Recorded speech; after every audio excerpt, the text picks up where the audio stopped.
Meus queridos, a paz do Senhor, Levi aqui para deixar aqui o subsídio da lição bíblica adultos, a lição publicada pela CPAD e onde estamos iniciando, né, nessa semana, hoje, para quem já estuda, tem o hábito de ler a leitura diária, já deve ter lido já nessa manhã a leitura diária, caso você já esteja de posse das lições. Como eu estou ciente de alguns inscritos espalhados pelo Brasil que me notificaram que as lições bíblicas demoram a chegar,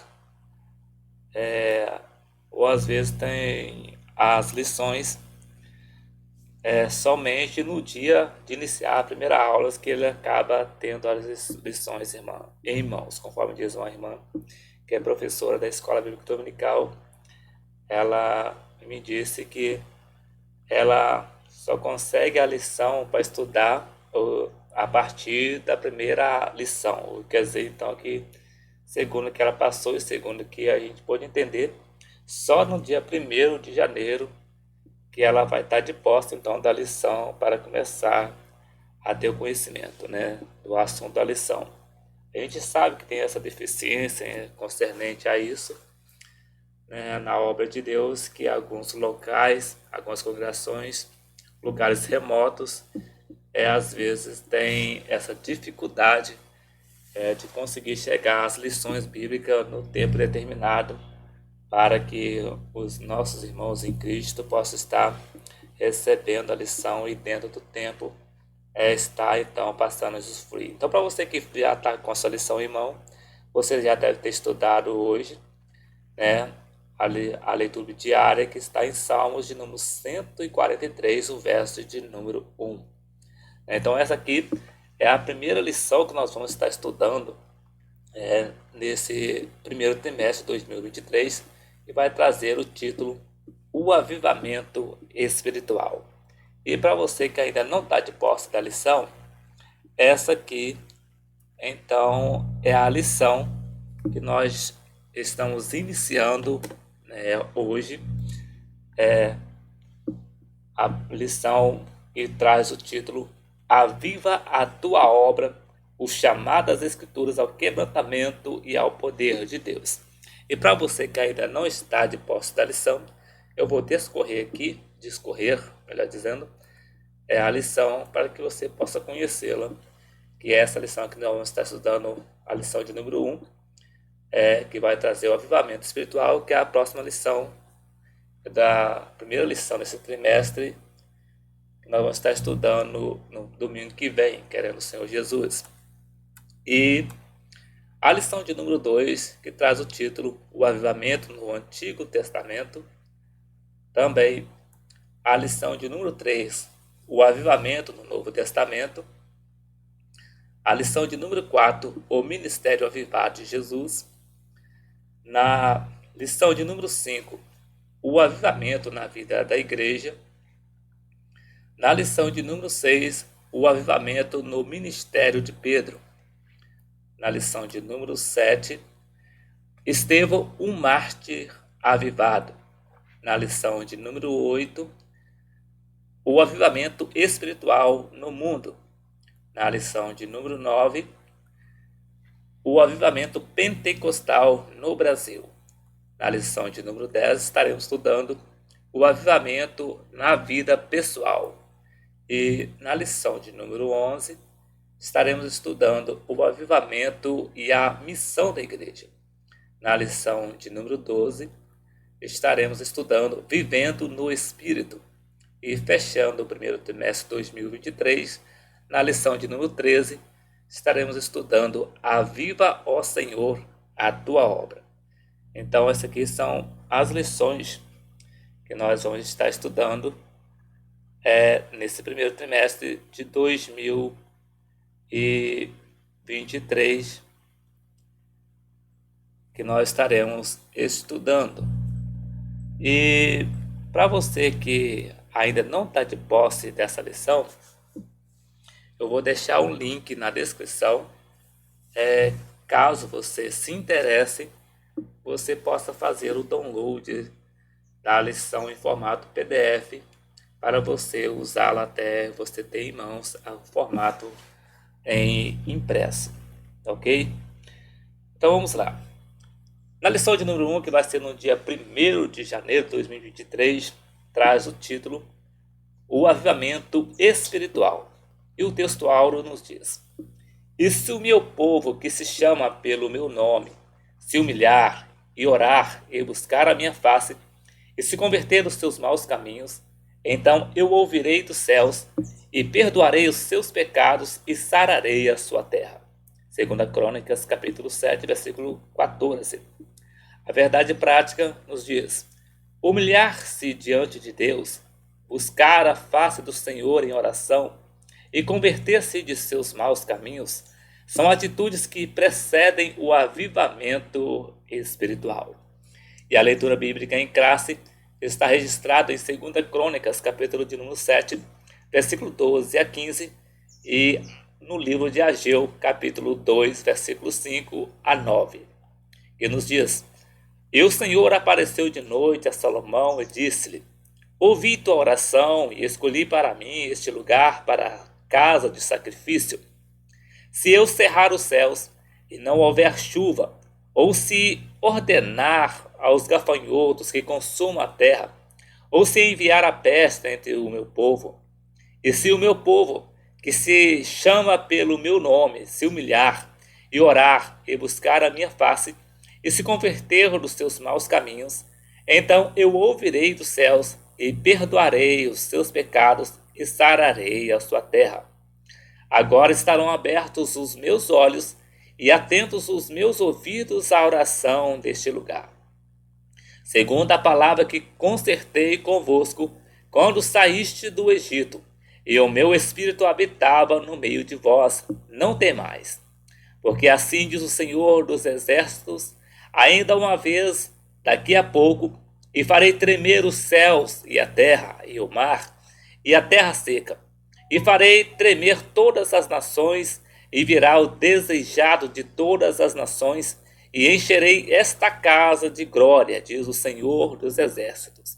Minha é a prata, e meu é o ouro, disse o Senhor dos Exércitos. A glória dessa última casa será maior do que a da primeira, diz o Senhor dos Exércitos. E nesse lugar darei a paz, diz o Senhor dos Exércitos. E os hinos sugeridos para essa lição é o número 5, o 358 e 363 da harpa cristã. Caso você ainda não conhece algum desses louvores, é só você fazer a pesquisa no YouTube por hinos sugeridos, lição 1, o avivamento espiritual, que você vai encontrar todos os 3 hinos na sequência. Melhor dizendo ainda, eu já disponibilizei todos os hinos sugeridos dessas 3 lições deste primeiro trimestre, do lição adulto, publicada pela CPAD, já está disponível no canal. É só você pesquisar hinos sugeridos, o número da lição e o título da lição, que você vai encontrar todos os 3 hinos na sequência, independente das lições que você tem algum hino que você ainda não conheça. Mas, continuando aqui. O comentário, a introdução, nos diz assim: nesse trimestre, estudaremos o avivamento espiritual. Veremos o quanto ele é indispensável para o crescimento, o desenvolvimento e o cumprimento da missão integral da igreja no mundo. Esse fenômeno espiritual é a condição primária para que o corpo de Cristo proclame o evangelho de Jesus a cada criatura. Assim constataremos que o avivamento espiritual, mais do que movimentos ocasionais, é uma necessidade permanente para a igreja enfrentar os desafios atuais. A palavra-chave é avivamento. No primeiro tópico nos diz assim: o que é o avivamento espiritual? No primeiro subtópico, avivamento espiritual. No segundo subtópico, a pré-condição para o avivamento. E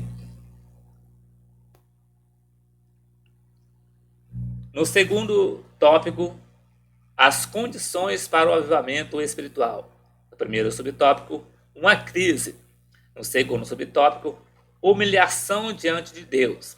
Terceiro subtópico, orar e buscar a face do Senhor. No quarto subtópico, conversão sincera dos pecados. No quinto subtópico, um caminho preparado. No terceiro tópico, a necessidade de um avivamento espiritual.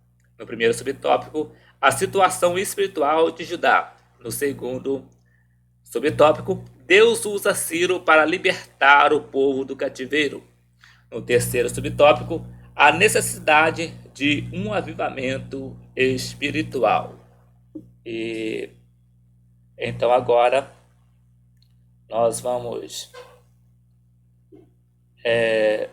para o livro de apoio, para que nós possamos então dar sequência aqui no subsídio da lição.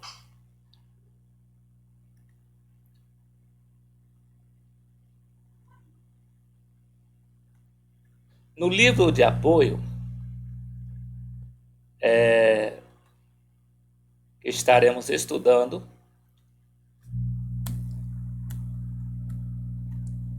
no capítulo 1, traz o título Avivamento Espiritual. O subsídio do apoio, do livro de apoio, nos diz assim: nos dias presentes, mais do que nunca, a Igreja de Nosso Senhor Jesus Cristo necessita de avivamento espiritual. Em muitos lugares no Brasil e no mundo, tem-se a impressão de que uma frente fria tem se passado por muitas igrejas. As chamadas igrejas históricas, oriundas da reforma protestante do século XVI, de modo geral, nunca buscaram um avivamento com o poder de Deus por intermédio do Espírito Santo. A reforma foi um movimento extraordinário promovido por Deus para sacudir as bases das igrejas consideradas cristãs, que se haviam acomodado ao formalismo religioso. De modo especial, o Senhor levantou homens e mulheres, inclusive no seio da Igreja Católica, para promover mudanças marcantes na estrutura religiosa daquela igreja, que se dizia cristã, mas que se afastara da ortodoxia neotestamentária. As igrejas oriundas da reforma tornaram-se formalistas e academicistas, por terem ignorado ou se esquecido do papel maravilhoso do Espírito Santo. As proposições básicas e fundamentais da reforma adotaram as expressões latinas para indicar o seu corolário de fé. Tais proposições foram denominadas sola fide, sola gratia, solus Christus, sola scriptura e solo Deo gloria. Vê-se que tais declarações de fé honraram o Pai, o Filho, a Palavra, a fé e a graça. Só que os reformadores esqueceram-se de um sola, tão importante quanto as outras. Esqueceram-se dos solos espíritos, que não queremos dizer que eles não esqueciam o Espírito Santo, mas sim que se esqueceram de contemplar e valorizar a sua pessoa no meio das proposições características da fé dos reformadores. O resultado dessa omissão ao valor, à necessidade e à importância do Espírito Santo para a Igreja do Senhor Jesus foi que, durante cerca de 200 anos, a Igreja que adotaram os princípios da reforma foram dominadas por um formalismo tal, misturado com academicismo teológico, que se tornaram formalistas e sem poder. As discussões teológicas causaram grande acirramento nas percepções que os reformadores tinham da palavra de Deus. Divisões e fragmentações das igrejas causaram profundas diferenças no contexto eclesiástico pós-reforma, na Europa e no mundo. Esse formalismo tem atravessado os séculos e manifesta-se até os dias atuais, causando frieza e mornidão no meio de muitas denominações. Antes da reforma, o Senhor Deus levantou homens que se comprometeram com a fidelidade à sua palavra, que levantaram a voz contra o formalismo religioso, sem graça e sem poder para provocar mudanças na realidade espiritual das nações e das pessoas. Deus chamou homens inconformados com a letargia espiritual que foi provocada pelo catolicismo romano para promover mudança na vida dos que se diziam cristãos.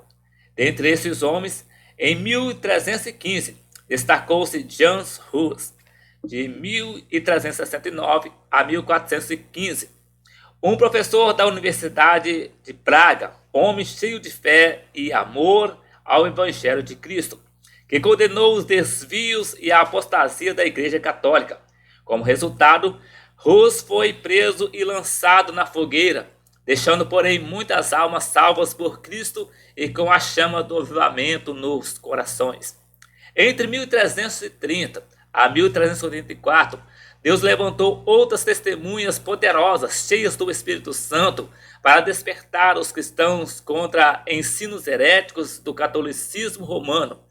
Esses homens foi John Wycliffe, de 1323 a 1384, que proclamou que a sua fé baseava-se no que está escrito na palavra de Deus e na obediência aos ensinamentos de Cristo, nos evangelhos e dos seus apóstolos, nos atos e nas epístolas.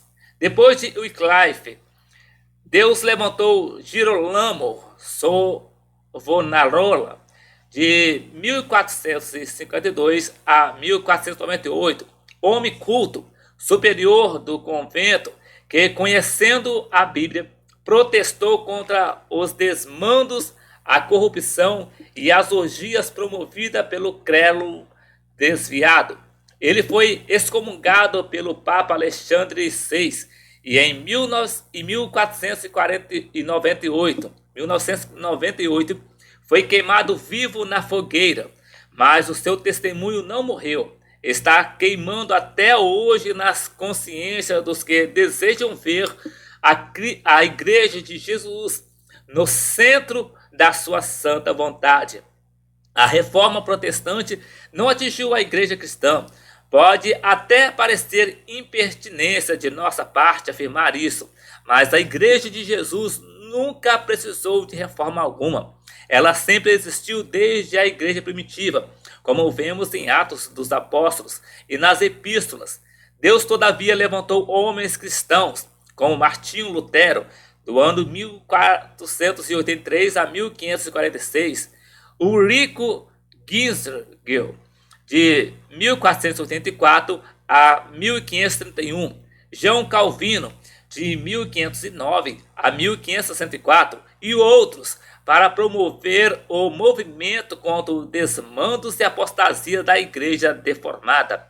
Esta, sim, precisou de reforma. A reforma trouxe grande contribuição a todos os que desejavam a mudança real nos rumos da Igreja Católica, mas depois se tornou mais um movimento político do que espiritual. O formalismo e a frieza tomaram conta das igrejas que aceitaram o movimento reformista. Diante daquela realidade espiritual das igrejas reformadas, houve uma reação à frieza e o conformismo dominante no seio das diversas denominações. Séculos mais tarde, com o movimento pentecostal, o Senhor Deus soprou o vento do Espírito Santo para promover o avivamento no meio do seu povo. Nesse comentário, nossa atenção estará em parte voltada ao texto de Ageu, no capítulo 2, versículos de 1 a 9, que registra um período de grande frieza espiritual no meio do povo de Deus. O próprio Deus cobrou do seu povo a reconstrução do templo, que fora destruído como consequência da desobediência aos seus mandamentos. O Senhor deu um grande incentivo ao povo quando este se pôs a trabalhar com afinco para a reconstrução do santuário.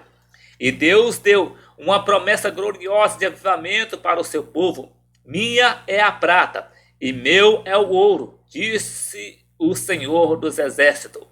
A glória dessa última casa será maior do que a da primeira, diz o Senhor dos Exércitos, e neste lugar darei a paz, diz o Senhor dos Exércitos. Ageu capítulo 2, versículo 8 e 9.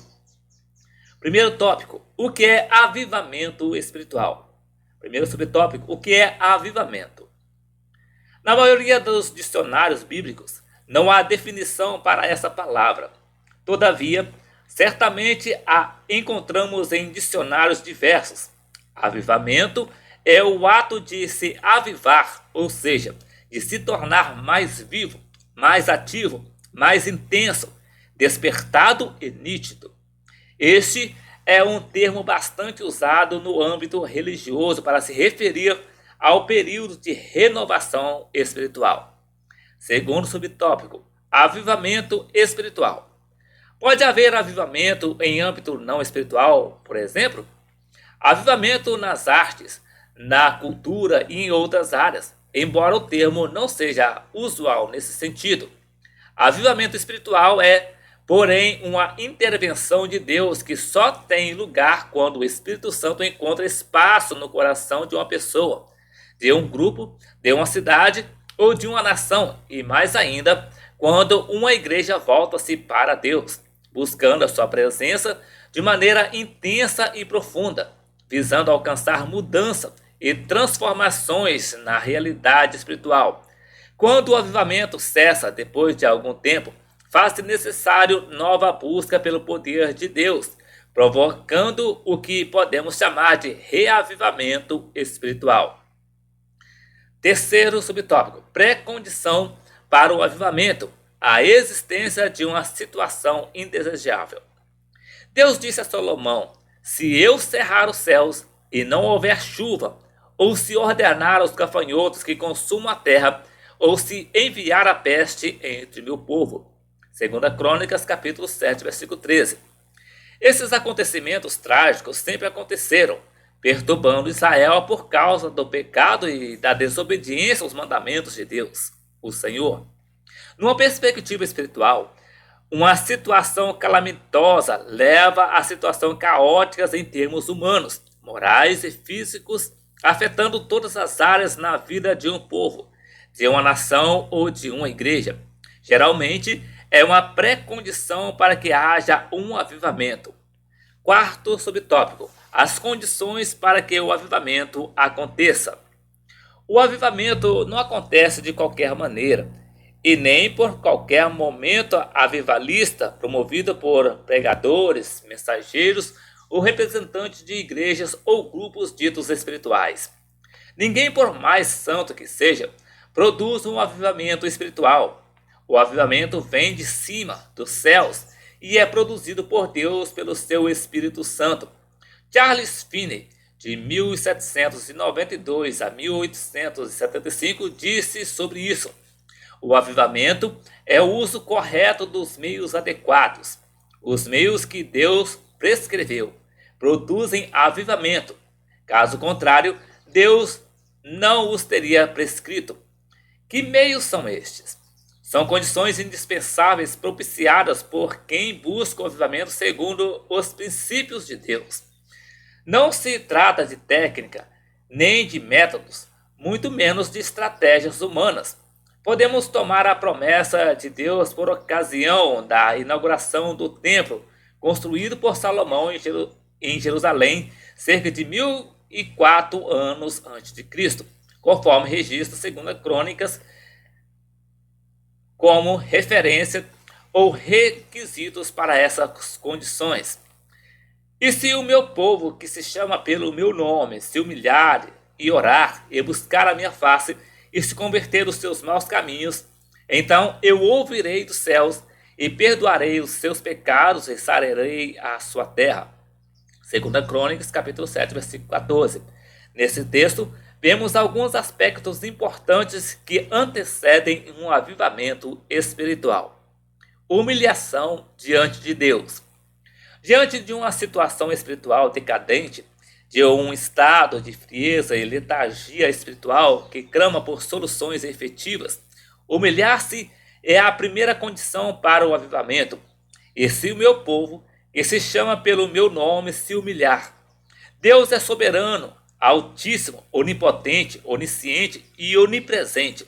São atributos absolutos ou infraferíveis do ser humano. Diante da sua grandeza e majestade, todos os seres do universo, tanto nos céus quanto na terra, sejam anjos, sejam homens, todos devem curvar-se aos seus pés e prostrados adorarem-no. E quanto outra vez introduz no mundo o primogênito, diz: e todos os anjos de Deus o adorem. Conforme diz Hebreus capítulo 1, versículo 6, Salmos 149, versos 1 e 2. Na terra, todos são exortados a prostrarem-se diante do Deus Todo-Poderoso. Exaltai ao Senhor, nosso Deus, e prostrai-vos diante do escabelo de seus pés, porque Ele é santo. Salmos 99, verso de número 5. Sempre que Israel humilhou-se e obedeceu ao Senhor, estando quebrantado na sua misericórdia, o Senhor abençoou-o, restaurou-o e deu vitória, mandando avivamento para o seu povo.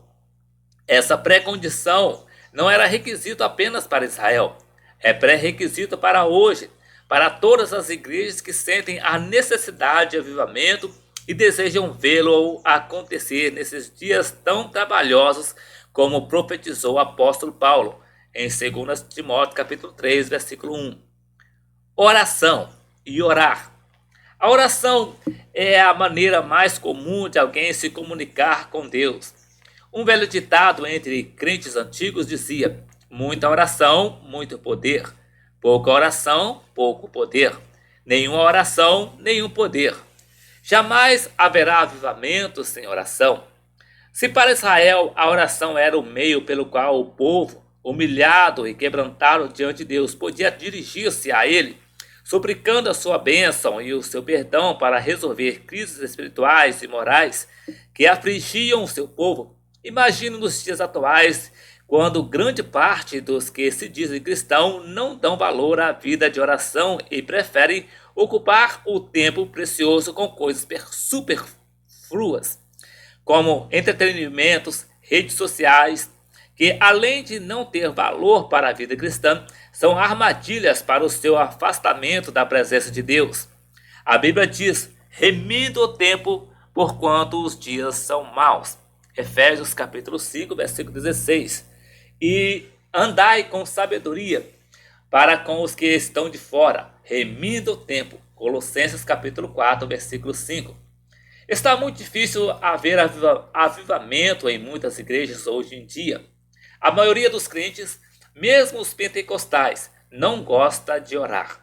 Os cultos de festas, de eventos e comemorações especiais são superlotados, mas a frequência é bastante reduzida nos cultos de oração.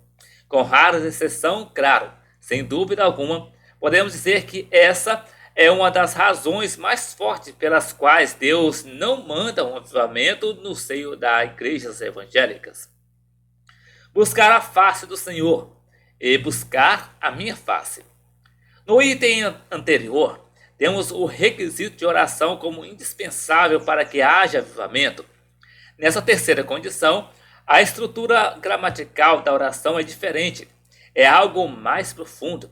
Orar pode ser tão somente expressar o que se quer obter de Deus por meio de palavras ditas com os lábios. O salmista orava a Deus: ó Senhor, ouve a minha oração, inclina os ouvidos às minhas súplicas, escuta-me segundo a tua verdade, segundo a tua justiça. Salmos de número 143, verso 1 e Salmos 84, verso 8. Buscar a face do Senhor indica, porém uma atitude mais profunda. O suplicante, além de orar, esforça-se mais para alcançar o que deseja. Desse modo, o avivamento requer oração e busca pela face de Deus, ou pela sua presença de forma mais intensa. Conversão sincera dos pecados, se o meu povo se converter dos seus maus caminhos. Como dissemos acima, para que o avivamento seja enviado por Deus, há uma pré-condição, que é a existência de uma situação indesejável, uma realidade que indica a ausência de comunhão com Deus, de afastamento dele, de desobediência a ele, como aconteceu várias vezes com o povo eleito. E tem acontecido ao longo da história com muitas igrejas em todos os lugares. O avivamento no Antigo e no Novo Testamento sempre foram antecedidos de um estado espiritual decadente, pecaminoso e até de afronta contra o Senhor. Para que haja o avivamento espiritual, é indispensável que as pessoas reconheçam que estão vivendo de maneira errada e aceitem a submissão à palavra de Deus. E te darei os tesouros das escuridades e as riquezas encobertas, para que possas saber que eu sou o Senhor, o Deus de Israel, que te chama pelo teu nome. Isaías capítulo 45, versículo 9. Uma vez despertados a nossa necessidade, precisamos saber alguma coisa. A convicção do pecado leva ao arrependimento. Não pode haver avivamento antes que confessamos os nossos pecados, deixamos nossos maus caminhos e nos lancemos às misericórdias de Deus. Se eu atender a iniquidade no meu coração, o Senhor não me ouvirá. Salmo de número 66, verso 18. Quando alguém ou um povo está desviado da vontade de Deus, é dominado pelas obras da carne, há necessidade de um avivamento. Porque as obras da carne são manifestas, as quais são prostituição, impureza, lascívia, idolatria, feitiçarias, inimizades, porfias, imulações, iras, pelejas, dissensões, heresias, invejas, homicídios, bebedices, glutonarias e coisas semelhantes a essas, acerca das quais vos declaro, como já antes vos disse, que os que cometem tais coisas não herdarão o reino de Deus. Gálatas capítulo 5, versículo 19 a 21. Quinto subtópico: resultados do avivamento. Depois que Deus encontra lugar no coração das pessoas, de um povo ou de uma igreja que experimentou o estado de frieza, mornidão ou decadência espiritual, e essas pessoas atendem às condições previstas pelo Senhor, o avivamento manifesta-se de maneira efusiva. Depois que Deus falou a Salomão sobre a condição para derramar as suas bênçãos sobre a nação israelita, ele disse: "E se o meu povo, que se chama pelo meu nome, se humilhar e orar, e buscar a minha face, e se converter dos seus maus caminhos, então eu ouvirei dos céus, e perdoarei os seus pecados, e sararei a sua terra." Segundo as Crônicas, capítulo 7, versículo 14.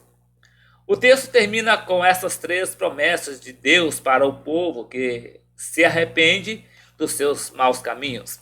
Deus ouve o clamor do povo arrependido, então eu ouvirei dos céus. Que maravilha!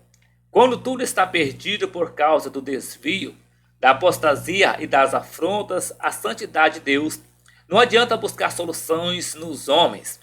Ninguém na terra pode mudar a realidade espiritual em decadência. Pelo contrário, todas as coisas contribuem para piorar a situação moral e espiritual de um povo caído. Todavia, quanto à conscientização do pecado, da hipocrisia e do afastamento da vontade e da palavra de Deus, então o Senhor ouve dos céus, de cima, do seu alto e sublime trono. Avivamento espiritual é como a chuva, jamais ela sairá debaixo da terra. Em 2 Crônicas, vimos outra ocasião. Desta vez, foi no reinado de Ezequias em que o avivamento espiritual caiu sobre o povo. porque uma multidão do povo, muitos de Efraim e Manassés, Issacar e Zebulão, se não tinham purificado, e contudo comeram a Páscoa, não como está escrito. Porém, Ezequias orou por eles, dizendo: O Senhor, que é bom, faça reconciliação com aqueles que têm preparado o coração para buscar ao Senhor Deus, o Deus de seus pais, ainda que não esteja purificado segundo a purificação do santuário.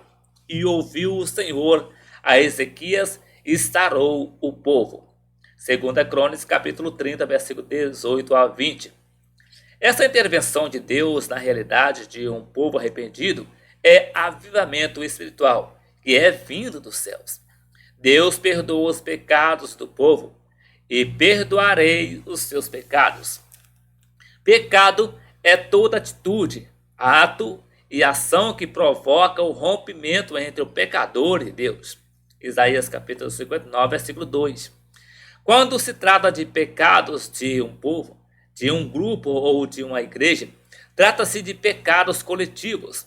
Ao longo da história do povo de Israel, no livro de Juízes e na maior parte dos profetas, percebemos quanto aquele povo, não obstante ter sido escolhido por Deus, foi abençoado por ele de forma jamais vista em qualquer outro povo.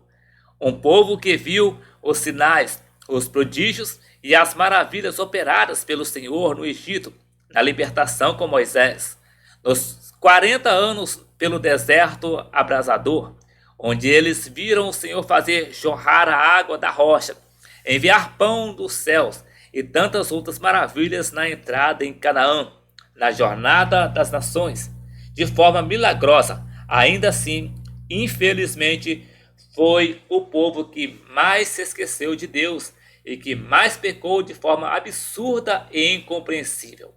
Sempre que Israel experimentava períodos diversos de pecaminosidade, afrontava ao Senhor Jeová e voltava-se para outros deuses. Sofria as consequências da sua desobediência. Depois da morte de Moisés, o Senhor designou Josué para libertar o povo na estrada, para liderar o povo na estrada à terra prometida. Josué, orientado por Deus, conquistou a grande cidade de Jericó sem lançar uma flecha sequer, apenas obedecendo à estratégia dada pelo Senhor. Josué capítulo 6. Logo depois, o povo foi derrotado pelos habitantes de uma pequenina cidade chamada Ai. Até o seu nome era pequeno. Porém, por causa do pecado de um só homem, Acã, Israel sofreu uma derrota humilhante. Josué capítulo 7. Somente após a condenação e morte do transgressor, o Senhor Deus deu vitória ao seu povo. Depois da morte de Josué, o povo de Israel ficou sem liderança. Levantou-se outra geração que não conhecia o Senhor. Então fizeram os filhos de Israel o que parecia mal aos olhos do Senhor e serviram aos Balaíns. Juízes capítulo de número 2, versículo 10 e 11. Durante 400 anos, o povo de Israel alternou períodos de pecaminosidade, sofrimento, derrotas e destruições e períodos de arrependimento, humilhação, confissão de pecados e busca pela misericórdia de Deus. Foram 12 os juízes usados pelo Senhor para cuidar do povo naquele período turbulento da sua história. Mas sempre que o povo voltava-se para Deus, ele perdoava os seus pecados e mandava períodos mais ou menos longos de avivamentos espiritual. Deus sara a terra, e sararei a sua terra. Quando o povo descuida-se de cumprir a vontade de Deus e passa a viver na pecaminosidade, na corrupção e principalmente na idolatria, é visto por ele como um povo doente, acometido por enfermidades espirituais que precisam de tratamento e cura. E essa cura só vem quando todos atendem às condições para ser recuperado por Deus, por meio da sua misericórdia e amor. Depois que o povo atende aos requisitos divinos, além de ouvir as suas orações e perdoar os seus pecados, o Senhor também sara a sua terra, ou seja, remove as consequências da doença espiritual e promete uma cura completa na nação, a começar pelos seus líderes. Essa referência bíblica diz respeito ao povo de Israel, mas pode ser aplicada em todos os seus aspectos ao povo de Deus, à sua igreja, que se identifica com todos os crentes que se unem e que se reúnem nas igrejas cristãs. Há casos em que os desvios espirituais, morais e doutrinários são tão grandes que igrejas inteiras tornam-se doentes espiritualmente. E a terapia de Deus é a mesma. Ele só sara os crentes, os pastores e o ministério quando há arrependimento, confissão de pecados com sinceridade. Nos dias presentes, a nação que outrora foram exemplos para o mundo e conhecidas como povo abençoado por Deus, com prosperidade espiritual e material. Os Estados Unidos da América, por exemplo, foram uma nação com esse perfil. Nação que nasceu debaixo da proteção de Deus, quando os peregrinos fugiram da Inglaterra para escapar da perseguição religiosa. Tendo chegado à nova terra, fundaram a nação com base na palavra de Deus. Até mesmo a sua Constituição tomou como parâmetro princípios bíblicos a ser observado pelo seu povo. Deus operou maravilhosamente. A nação americana tornou-se a maior nação do mundo em termos espirituais, econômicos, financeiro e em todas as áreas. Infelizmente, porém, a riqueza material tomou o primeiro lugar nos corações do seu povo. Os seus líderes eleitos tornaram-se incrédulos e materialistas. As escolas expulsaram Deus do seu meio. O judiciário tornou-se a vanguarda na elaboração de leis contrárias à lei de Deus. Como resultado, hoje a América não é mais uma nação cristã. Há poucas décadas, os evangélicos eram 60% da população. Hoje são apenas 40%, com tendência a diminuir esse percentual. O fechamento de igrejas acentua-se. A grande nação do norte está doente de enfermidade crônica em termos espirituais e morais.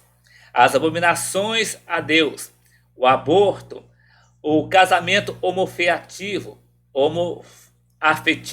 a famigerada ideologia de gênero, a prostituição e tudo que fere a lei de Deus são aprovadas ali. Oremos para que haja um reavivamento na grande nação, que já deu tantos missionários para o mundo, e que ela seja sarada pelo médico divino.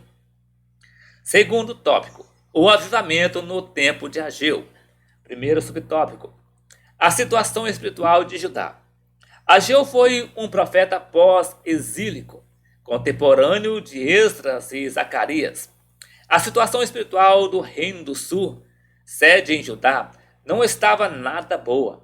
Por causa da sua desobediência nacional ao Senhor, profetas alertavam para a sua destruição, ainda que com previsão da misericórdia do Senhor, conforme vemos registrados em Amós capítulo 2, versículo 5, capítulo 3, versículo 6, Isaías capítulo 6, versículo 11 e capítulo 8, versículo 7.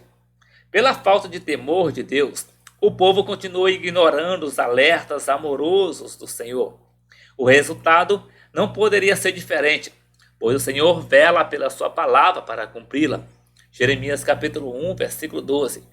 O povo desprezou a eleição de Deus e os privilégios decorrentes dessa escolha e foi derrotado sucessivamente após cada desprezo a Deus, passando por dois grandes cativeiros.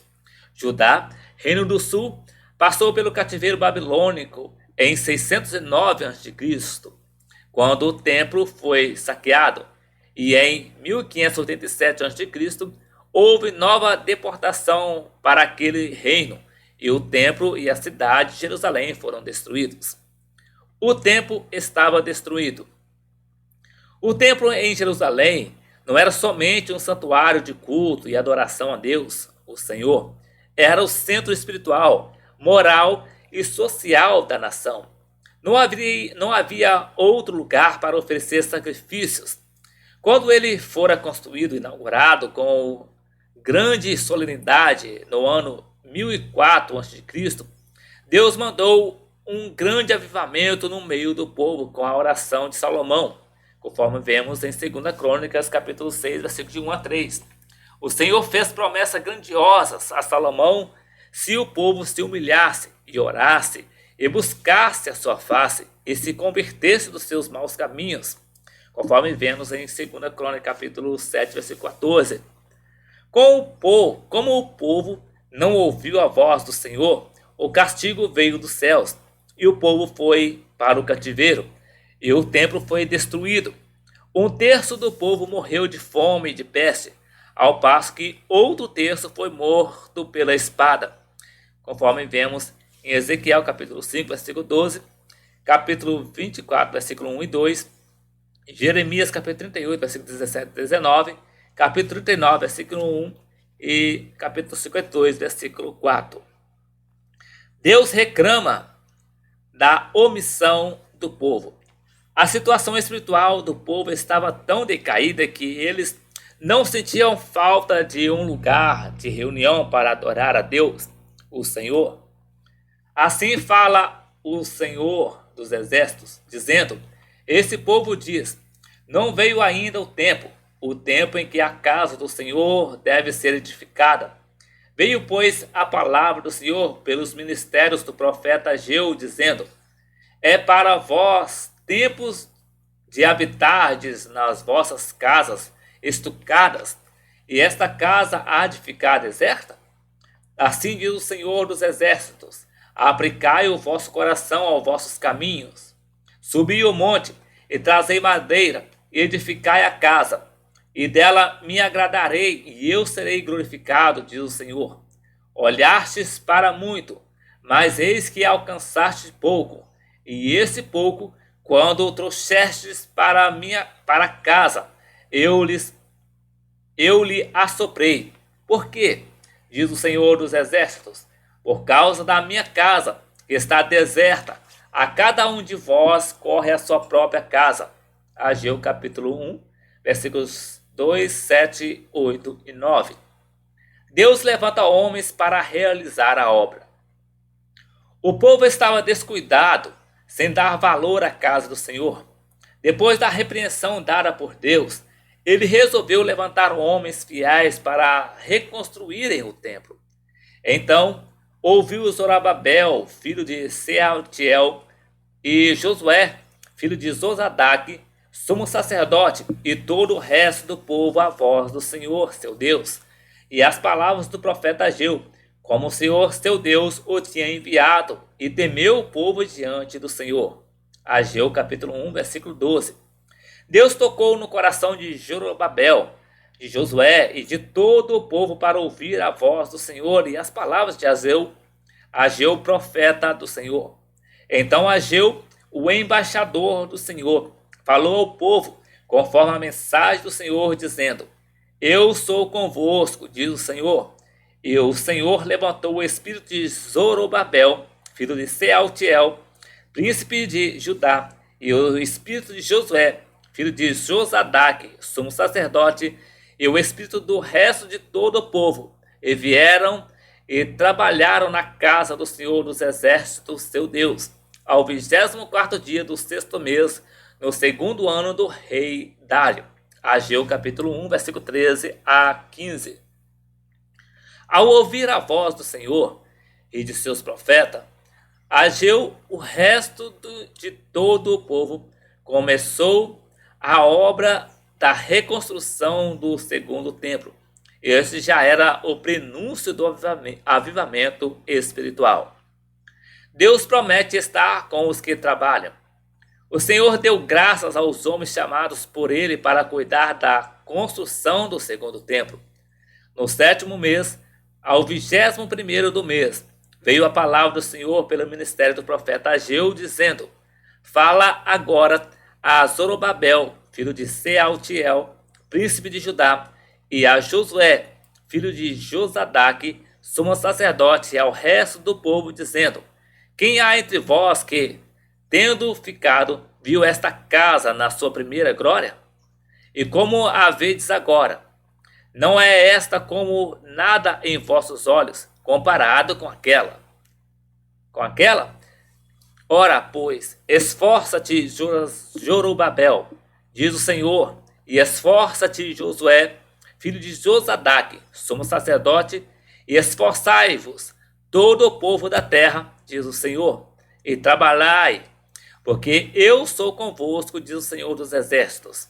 E Ageu capítulo 2, versículo de 1 a 4. Era o chamado de Deus aos líderes e a todo o povo para esforçarem-se em prol da obra do Senhor.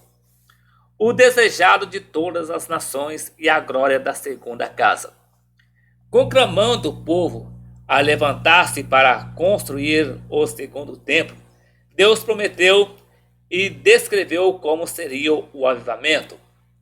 Porque assim diz o Senhor dos Exércitos: ainda uma vez, daqui a pouco, e farei tremer os céus, e a terra, e o mar, e a terra seca, e farei tremer todas as nações, e virá o desejado de todas as nações, e encherei esta casa de glória, diz o Senhor dos Exércitos. Minha é a prata, e meu é o ouro, diz o Senhor dos Exércitos. A glória dessa última casa será maior do que a da primeira, diz o Senhor dos Exércitos. E nesse lugar darei a paz, diz o Senhor dos Exércitos. Ageu capítulo 2, versículos 6 a 9. Segundo subtópico, Deus usa Ciro para libertar Israel do cativeiro. Ciro não era filho de Israel e nem servo de Deus em termos espirituais. Ele era rei da Pérsia, ano 550 a 530 a.C., mas foi chamado pelo Senhor para cumprir os planos dele em relação ao povo de Israel, que se achava cativo em Babilônia. Promessa de Deus a Ciro. Foi tão importante o papel de Ciro que Deus chamou de seu ungido. O Senhor fez-lhe promessas tão grandes à sua pessoa que só foram vistas em relação a homens verdadeiramente chamados para realizar os seus divinos propósitos. Assim diz o Senhor ao seu ungido, a Ciro, a quem toma pela sua mão direita, para abater as nações diante de sua face. Eu soltarei os lombos dos reis, para abrir diante dele a porta, e as portas não se fecharão. Eu irei adiante de ti, e endireitarei os caminhos tortos, quebrarei as portas de bronze, e despedaçarei os ferrolhos de ferro, e te darei os tesouros das escuridades, e as riquezas encobertas, para que possas saber que eu sou o Senhor, o Deus de Israel, que te chama pelo teu nome. Isaías capítulo 45, versículo de 1 a 3. Por amor de Israel. Ciro, rei persa, jamais imaginaria ser chamado pelo Senhor, o Deus de Israel, o Criador dos céus e da terra, com tamanha deferência e propósito. E não o chamou por amor ao seu povo, os persas, mas por amor a Israel. O amor de Deus é inigualável, de tal maneira indefinido, incompreensível na sua dimensão divina e além da percepção da mente limitada do homem. Além de chamar Ciro por amor de Israel, Deus via que chamaria o monarca persa pelo seu nome e pôs-lhe o sobrenome, mesmo sem Ciro ter conhecimento de Deus. Isso foi algo completamente fora da racionalidade ou lógicas humanas. Por amor de meu servo Jacó e de Israel, meu eleito, eu a ti chamarei pelo teu nome, pus-te o teu sobrenome, ainda que não me conheces. Eu sou o Senhor, e não há outro, fora de mim não há outro Deus. Eu te cingirei, ainda que tu não me conheças, para que se saiba desde o nascente do sol e desde o poente, que fora de mim não há outro. Eu sou o Senhor e não há outro. Isaías capítulo 45, versículo 4 a 6. Ciro liberta Israel do cativeiro. Ciro conquistou a Babilônia no ano 539 a.C. Fundou o Império Persa, que teve a duração de 200 anos. E logo no início do seu reinado, ouviu o chamado do Deus que ele não conhecia, mas que o escolheu para a grande missão de libertar Israel, em cumprimento às profecias que anunciavam o fim do cativeiro, conforme registra Jeremias capítulo 25, verso 12 e capítulo 29, versículo 10. No ano 1º de Ciro, no ano 538 a.C., ele cumpriu o que o Senhor colocara no seu coração. Assim, diz Ciro, rei da Pérsia: o Senhor, Deus dos céus, me deu todos os reinos da terra, e ele me encarregou de lhe edificar uma casa em Jerusalém, que é em Judá. Quem há entre vós, de todo o seu povo, seja seu Deus com ele, e suba a Jerusalém, que é em Judá, e edifique a casa do Senhor, Deus de Israel. Ele é o Deus que habita em Jerusalém. Esdras, capítulo de número 1, versículo 2 e 3. O templo foi concluído. Com a graça de Deus e por intermédio de Ciro, levas de israelitas voltaram a Jerusalém e começaram a reconstruir o templo. Tempos depois, porém, a reconstrução do templo foi parada por ocasião dos inimigos de Israel. Esdras capítulo 4, versículo de 1 a 5. E em 520 a.C., o templo encontrava-se em ruínas. Esse período foi registrado pelo profeta Ageu, que é o ponto central desse comentário.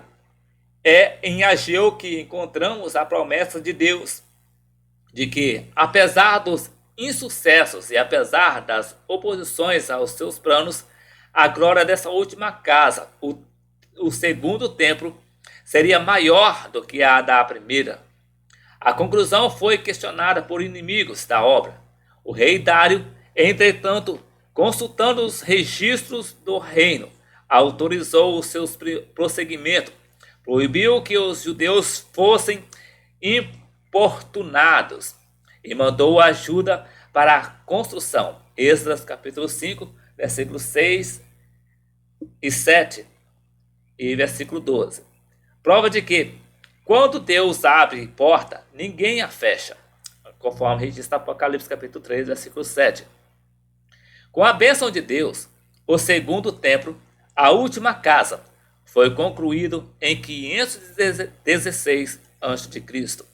A construção do templo provocou tanta alegria no coração do povo que esse voltou a realizar o culto a Deus no seu lugar, consagrado ao Senhor.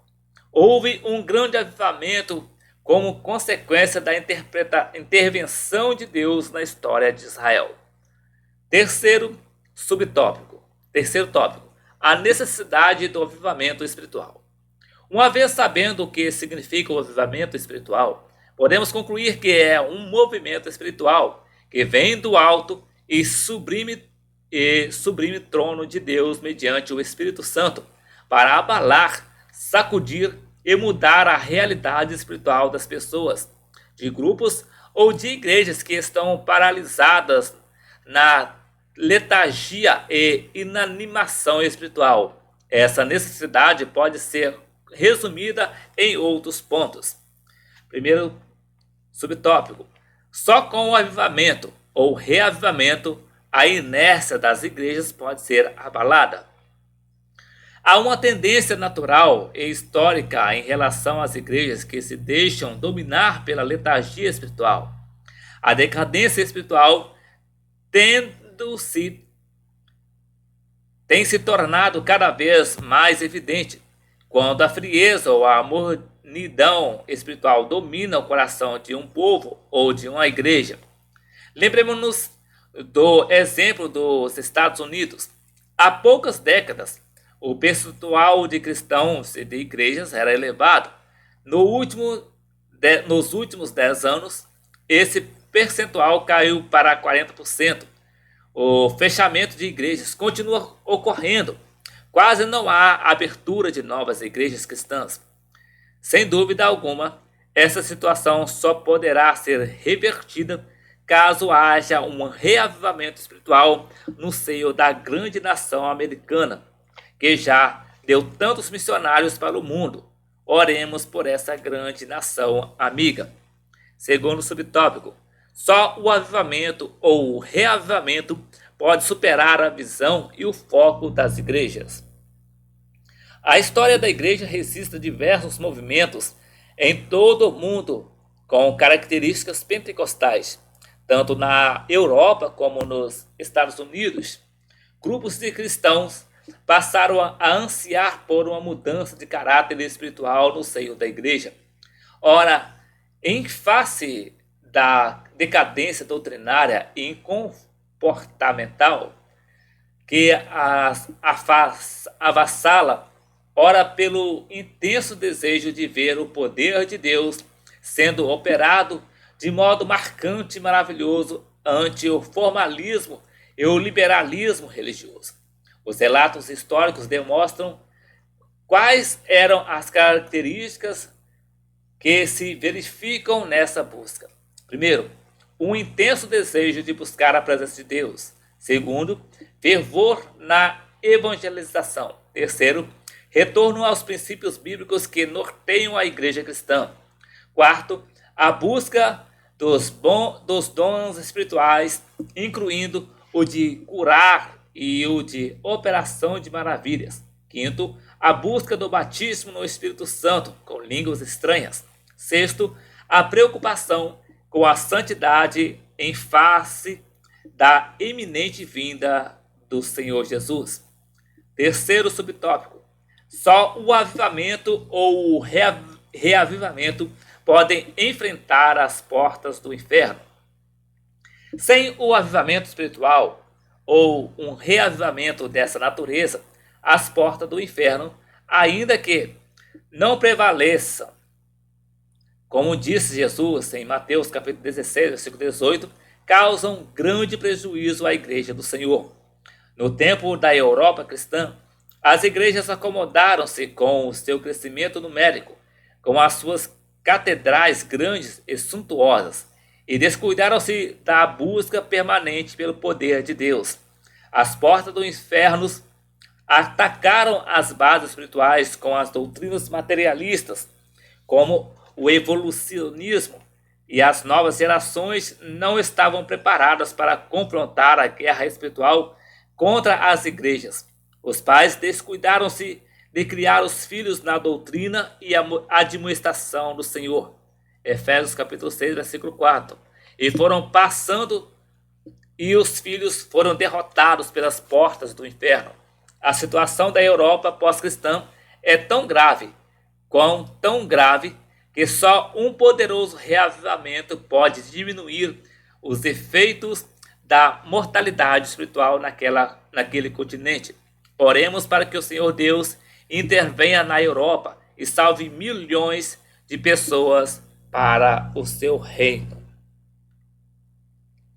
E voltando agora para a conclusão,